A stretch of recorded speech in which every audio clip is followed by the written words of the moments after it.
ձևակերպում այդպես է, չէ՞, ցարական քարտեզներում չկա Սևան, կա Գյոբչան։ Չեմ կարծում, թե սա կարելի ասել, որ այսօրվա Սևան, Լևա, ասում եմ, որ այսօր չկա Սևան, կա Գյոբչան։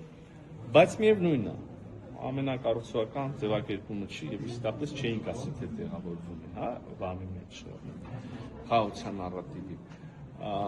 Ես էլ կարող եմ ասել, կան բազմաթիվ ցարական շրջանի քարտեզներ, որտեղ կա Սևան։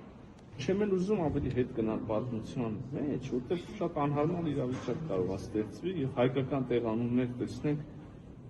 մի քիչ ավելի լայն տարածքի վրա։ Խոսենք կենտրոնական իրական Հայաստանի, իրական այսօրվա սահմանների, Ադրբեջանի կողմից ճանաչված սահմանների մասին, ասում ենք ապա կառուցողական նարատիվներ, քայլեր, գնահատականներ, լավ, բայց մյուս կողմից եկեք նայենք իրականում ինչ կա։ Կա ստորագրություն Ալմա-Աթայի հռչակագրով սահմանների փոխադարձ ճանաչման, տարածքային ամբողջականության փոխադարձ ճանաչման վերաբերյալ։ Իմ համար որպես կառավարության անդամի սրա կշիռը անհամեմատ ավելի մեծ է։